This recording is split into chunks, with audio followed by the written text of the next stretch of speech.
তো ঘুম থেকে উঠেই কিন্তু দেখলাম আজকে যে ঝিরিঝিরি বৃষ্টি কিন্তু হয়েই যাচ্ছে। তো আমি স্নানটা কমপ্লিট করে নিয়েছিলাম, তারপর এখানে আমি চা আর ব্রেডটা করে নিয়েছিলাম, ডিম ব্রেড করেছিলাম।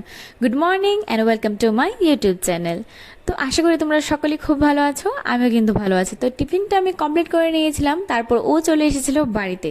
আর আজকে আবদার ছিল নাকি খিচুড়ি খাবে সবাই, যেহেতু বৃষ্টি হচ্ছে। তো এখানে মুগ ডাল আর খাসের চাল দিয়ে যেহেতু স্যান্ডটা ভালো আসে, তো সেটার জন্যই এখানে সবজি কেটে দিয়েছিল। তো এখানে আমি রান্নাটা করে নিয়েছিলাম খিচুড়িটা। আর ও বলেছিল যে ও অনুষ্ঠান বাড়ির মতো নাকি রান্না করতে, একটু মিষ্টি মিষ্টি, একটু ঝাল ঝাল, আর হালকা একটু ঘন, বেশি ঘন হবে না, মানে মিডিয়ামটা হবে। তারপর রান্নাটা কমপ্লিট করে আমার শরীরটা কিন্তু বেশি একটা ভালো লাগছিল না, গিয়ে একটু রেস্ট করে নিয়েছিলাম। তারপর আমরা লাঞ্চটা করে নিয়েছিলাম একসাথে। আর ওটা সারার পর আমি এখানে আমাদের বাড়িরই গাছের আমটা আমি একটু খেয়ে নিয়েছিলাম।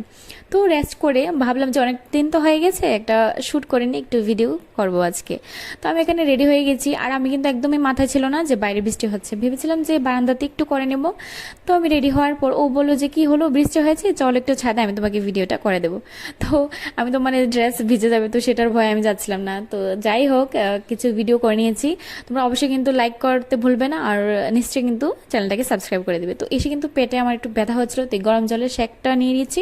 আর ও এখানে মুড়ি চানাচুরটা মেখে নিয়েছিল, আর সঙ্গে আমি করে নিয়েছিলাম চাটা।